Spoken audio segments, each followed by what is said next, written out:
Welcome back. Today we are going to play with value, but it just talks about the lightness or darkness of a thing. So what you will need for today's video, probably the most simplest supplies we've had so far. I have one mechanical pencil with an eraser, or you could just have a separate eraser. And then I have just a regular ballpoint pen.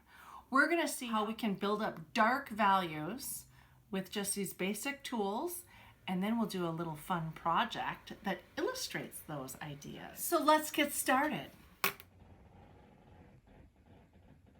So the first thing I'm gonna do, especially when I'm working with new tools and I wanna see how dark the darks get, because like I said, value really just talks about the lightness and darkness of a thing.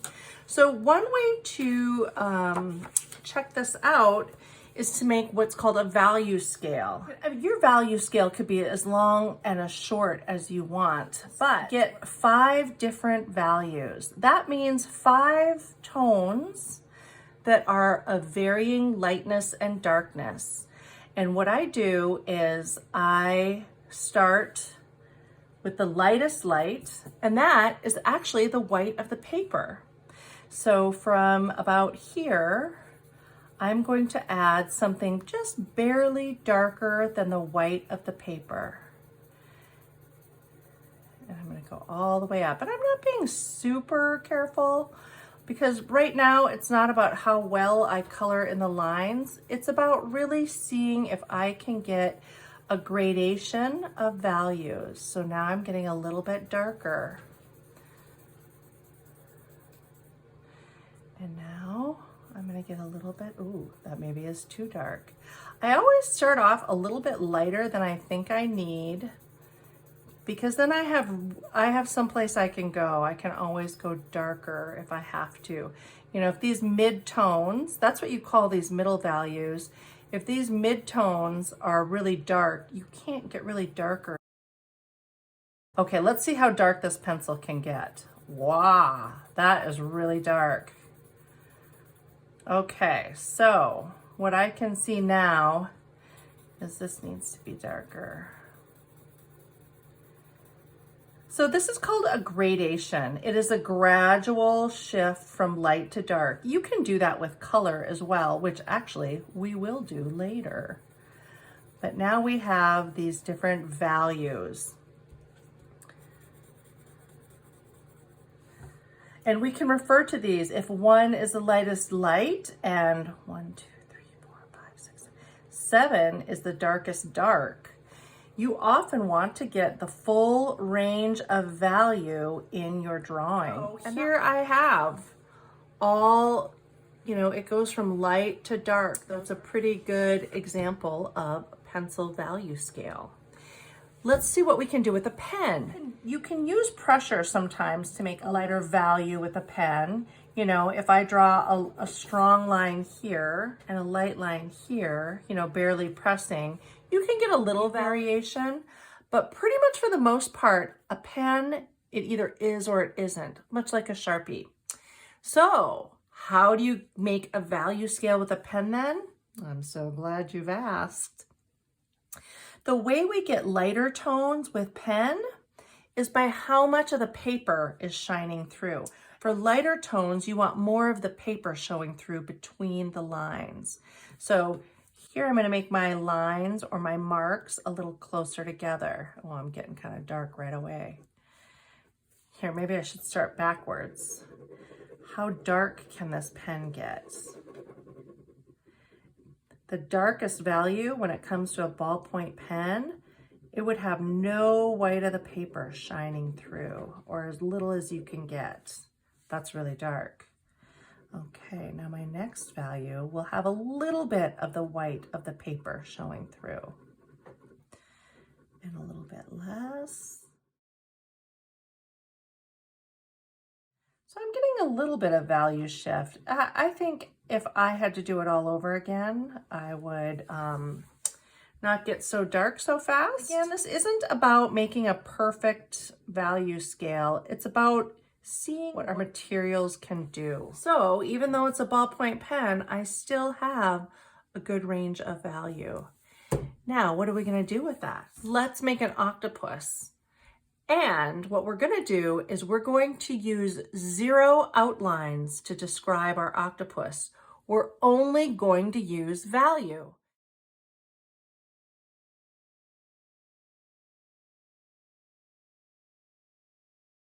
A line is also created right here. This is a line.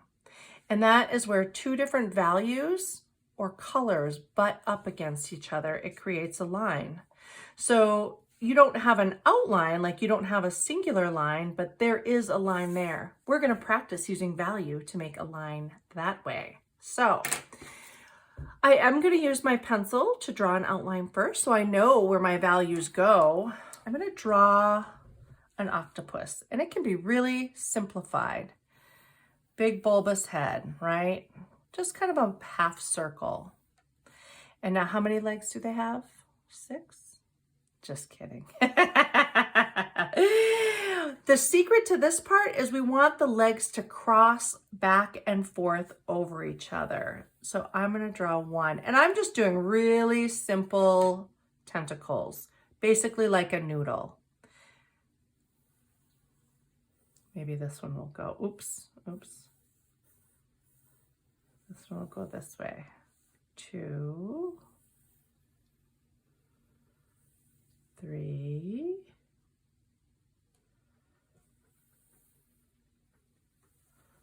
4,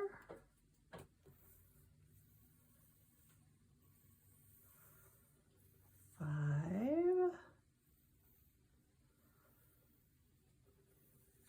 6. Oh, maybe this octopus has 7 legs. 7. Don't tell anyone. This octopus is only going to have 7 legs. Okay, and now I'm going to draw a border around my octopus.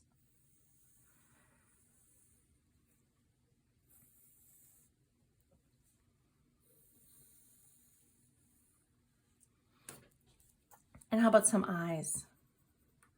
Just so he doesn't feel so lifeless. Okay, right now I have an outline around my octopus, and I'm going to make that go away by adding value. And the other thing I'm going to do is I'm going to decide which of these tentacles are in front of the other. So like if this tentacle is in front, I'm going to erase those lines in the middle. And we'll do more with value here in a sec, but that way now that tentacle is in front of those tentacles. But we could make this tentacle in front of this one right here. So we're going to use value to practice moving these tentacles back and forth from each other. And then let's say this tentacle is in front of that one. Okay. Now, I can use pen or pencil. I think I will use pencil. Now what I'm going to do, I've said now what I'm going to do many times. How about I just do it? We're going to fill in the negative space. The negative space, well, this has positive and negative space. You can think about it like this. The positive space is the thing. The negative space is the not the thing. So we're going to fill in the negative space with dark. I'm going to use almost the darkest value I can make. And by doing this, I am eliminating the outline. The line is still there that divides the positive space from the negative space, but what I'm removing is the outline. And I'm going to do this for the entire background, which really is not that much space because it's mostly octopus. But there's all these negative shapes. You know, you can see this shape here, like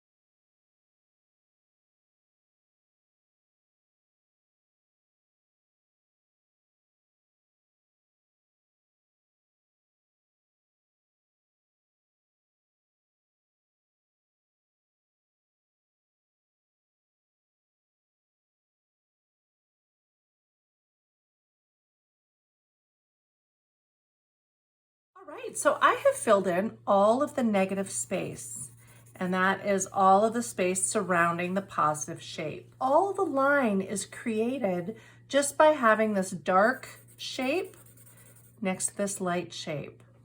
But there's one more thing we can do to practice with different shades of value. So to make some of these tentacles move forward or backward when they're overlapping, and also to get rid of that outline and this outline, we can add some shading that tucks some things on it. Well, how about let's jibber jabber and let's do it. Actually, it's not really an octopus. It's more like a jellipus, a jellyfish octopus, an octofish, I don't know. Anyway, so something that is tucked under or a little bit further back would have a little bit of a shadow cast on it. So I'm going to use, if I look at my value scale, this is about a number 6. If I really wanted to invest the time, I could make it all the way really dark, but I can pick a shade that is some mid-tones to make it look like these jellyfish, these jellipus tentacles are tucked under. Adding just a little bit of a value. It's not so dark as the background, but it pushes those tentacles underneath that head. Is that what it is? I don't know. Anyway, we can do the same here, where this tentacle is crossing over these.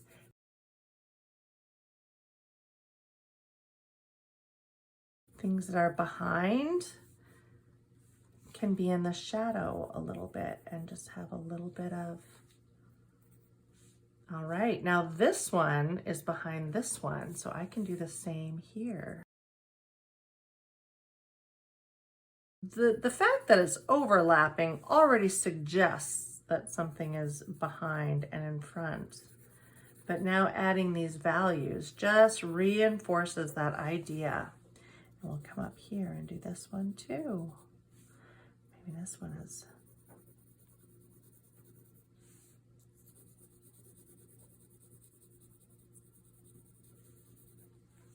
Ha-ha! Now, if you really want to finish this off and get fancy, you can use your eraser to pull out little shapes. Oop, I'm getting a little wiggle. Here, little bubbles, little bubble shapes. And I'm just erasing little circles. Look at that. Fun, fun, fun.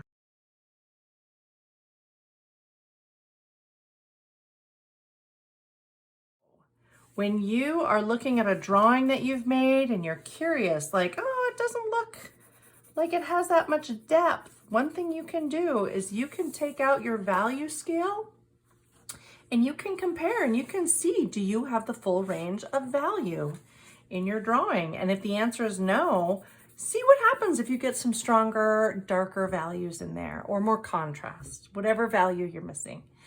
Anyway, thank you for joining me, and I'll see you next time.